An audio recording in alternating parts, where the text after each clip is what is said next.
Welcome back to It Sucks to Be You, the only podcast brave enough to showcase humanity's most jaw-dropping, facepalm-inducing moments of sheer weapons-grade stupidity. I'm Alex. And I'm Ben, your humble mortician of common sense, here to perform autopsies on logic that died tragically young. Beautiful. Today we're diving face first into what we call negative IQ, where intelligence doesn't just leave the building, it burns the building down and dances in the ashes. Negative IQ isn't about being dumb, folks. Oh no, that would be too simple. Exactly. It's about being so magnificently, spectacularly, catastrophically wrong that your brain achieves what scientists call anti-intelligence. Like antimatter, but for common sense. Precisely. It's when your confidence meter is cranked to 11, but your actual competence is somewhere around negative 17. Today, we're celebrating three absolute legends of this phenomenon. Men who looked at the laws of physics, made direct eye contact, and said, yeah? Well, I disagree. Spoiler alert, physics won. Physics always wins. Physics is undefeated, folks. Our first inductee into the Negative IQ Hall of Fame is Franz Reichelt, a man who genuinely believed he could achieve human flight through the power of really bad tailoring. Oh, Franz, the flying tailor, a man who confused haute couture with height culture. Perfect. This genius looked at a perfectly good parachute and thought, you know what this needs? Sleeves. Franz was an Austrian-French tailor in 1912 who invented what he called a parachute suit. Think Batman's cape, but designed by someone who clearly never read a physics textbook. A suit that makes you fly. What's next? Shoes that make you invisible. A hat that gives you superpowers? Don't give people ideas. This contraption had wing-like arms that were supposed to slow your fall. Basically a flying squirrel costume made by someone who'd never seen a flying squirrel. And like any good scientist, Franz tested it with dummies from 5-story buildings. Right, and the results were, let's call them gravity positive. The success rate was roughly equivalent to a chocolate teapot's water holding capacity. But did Franz let these minor setbacks like consistent failure and basic physics deter him? Absolutely not. Even the French Aero Club, actual experts who knew things about flying, told him his suit was about as aerodynamic as a brick wearing a tutu. But Franz had that classic negative IQ response. What do experts know? I have confidence. So he gets permission to test from the Eiffel Tower with one tiny condition: use a dummy, not yourself. February 4th, 1912. It's freezing, windy, cameras are rolling, and Franz shows up, wearing the suit himself, like showing up to a potluck with a live grenade. Officials are practically begging him. Franz, buddy, your tests failed more often than a politician's promises. Use the dummy. And Franz, his negative IQ at maximum power, declares, I will prove my calculations are correct. I wouldn't give my life for nothing. He was, in fact, about to give his life for exactly nothing. He climbs 187 feet up, stands on a stool like he's about to perform the world's most tragic magic trick, his fabric wings flapping with all the confidence of a penguin at flight school. The crowd below is experiencing that special mix of morbid curiosity and I can't look away horror that only comes from watching natural selection in real time. With a final salute to the camera, because if you're going to fail spectacularly, might as well get it on film. Franz leaps. And his revolutionary parachute suit performs exactly as physics predicted. It wraps around him like a tragic burrito and does absolutely nothing to slow his descent. He falls for what must have felt like the longest few seconds in human history, hits the frozen ground, and creates a small crater. A crater. He literally made a dent in the earth. That's not landing, that's geological modification. He went from Tailor to topography in 3 seconds flat. Franz's negative IQ masterpiece wasn't just the terrible suit, it was his Olympic-level denial of reality. Expert warnings, nah, failed tests, psh, basic physics, overrated. He achieved the rare reverse Icarus. Instead of flying too close to the sun, he fell too close to the ground, with style.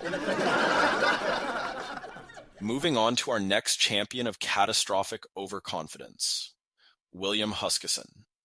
A man who proved that political importance is no match for basic locomotive physics. Ah, yes, the Honorable William Huskisson.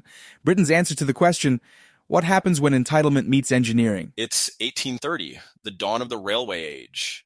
The grand opening of the Liverpool and Manchester Railway, the world's first passenger railway. Think iPhone launch, but with more top hats and significantly more death. Huskisson, being a high-ranking British statesman, is there with all the other important people, probably thinking his fancy title came with built-in train immunity. During a stop, everyone's stretching their legs, and officials are shouting warnings like they're selling newspapers. Get your safety awareness here. Trains are dangerous. Stay clear. But William Huskisson, in a moment of pure negative IQ brilliance, spots the Prime Minister on the adjacent track and thinks, I must perform the social niceties.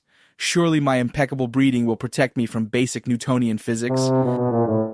He decides to cross an active railway line to shake hands. It's like deciding to cross a highway during rush hour because you spotted your neighbor. This absolute legend of legislative logic completely fails to calculate the speed of Stephenson's rocket, one of the most advanced locomotives of the day, coming at him like a steam-powered missile of Darwinian justice. He hesitates like a squirrel in traffic, but with more political gravitas and significantly less survival instinct. The locomotive, following the laws of physics rather than the laws of Parliament, strikes him down instantly. He becomes the world's first recorded railway fatality. Talk about making history. He literally opened the railway age by demonstrating what not to do, like cutting a ribbon, but with your entire body in a train. Huskisson's negative IQ moment was believing his VIP status came with a force field.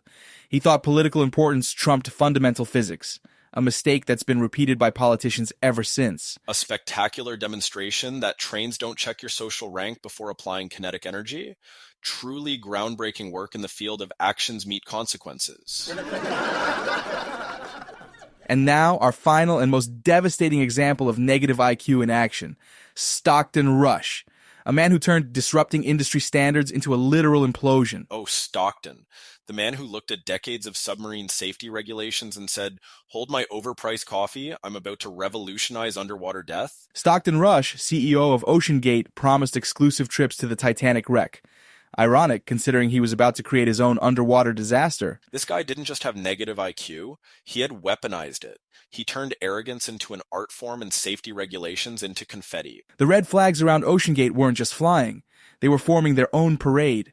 Experts warned about the experimental carbon fiber hull design, but Stockton dismissed them as innovation-stifling party poopers. Carbon fiber for deep-sea exploration. That's like making a diving helmet out of tissue paper and hoping for the best. Industry standards exist for a reason, Stockton. But here's the kicker. He literally said, at some point, safety is just pure waste. I mean, if you just want to be safe, don't get out of bed. Famous last words from the Department of Catastrophic Overconfidence. He used a video game controller to steer a deep-sea submersible. I've seen more safety precautions at a children's birthday party with a piñata. Former employees described a culture of fear where descent was crushed faster than a carbon fiber hull at 12,000 feet. This man's negative IQ was so powerful, it created its own reality distortion field where physics was just a suggestion and safety was for peasants. June 18th, 2023. Stockton and 4 passengers descend to visit the Titanic. The submersible loses contact, and after days of searching, the Titan had imploded, a catastrophic hull failure, exactly what every expert had predicted. It's like watching someone ignore a wet paint sign and then acting surprised when they're covered in paint. Stockton's negative IQ didn't just take him down, it became a group package deal. His arrogance literally killed everyone aboard. That's not just failing upward, that's failing downward at terminal velocity. The ultimate irony? He died visiting the Titanic, a ship famous for ignoring safety warnings. It's like the universe has a twisted sense of humor and a really good filing system. So what have we learned from Franz, William, and Stockton? If you answered absolutely nothing, congratulations, you might have negative IQ too. These weren't dim bulbs, folks. Reichelt was an inventor, Huskisson a politician, Rush an engineer, but they all shared one fatal flaw, the unshakable belief that they were the exception to every rule. Negative IQ is like having a PhD and being wrong. It's not about lacking intelligence. It's about having so much confidence in your own brilliance that you become immune to reality. They turned expertise into a 4-letter word, safety into a punchline, and common sense into an endangered species. Warning signs ignored. expert advice treated like spam email, laws of physics personally insulted. The cost of negative IQ isn't just personal embarrassment, it's the ultimate price. And sometimes it takes others down with you, like the world's worst group project. Remember, folks, true intelligence isn't about what you know. It's about knowing what you don't know. And maybe, just maybe, listening when someone says, hey, that's really dangerous. If you enjoyed this cavalcade of cosmic cluelessness, smash that follow button like Franz hit the pavement. And remember, confidence without competence is just expensive stupidity. Keep your IQ positive, your ego in check, and your parachute professionally made. That's all for this episode of It Sucks to Be You. Until next time, I'm Alex. And I'm Ben, reminding you that Darwin's still taking applications, and these three gentlemen just submitted their resumes. Stay smart, stay humble, and for the love of all that's logical, listen to the experts.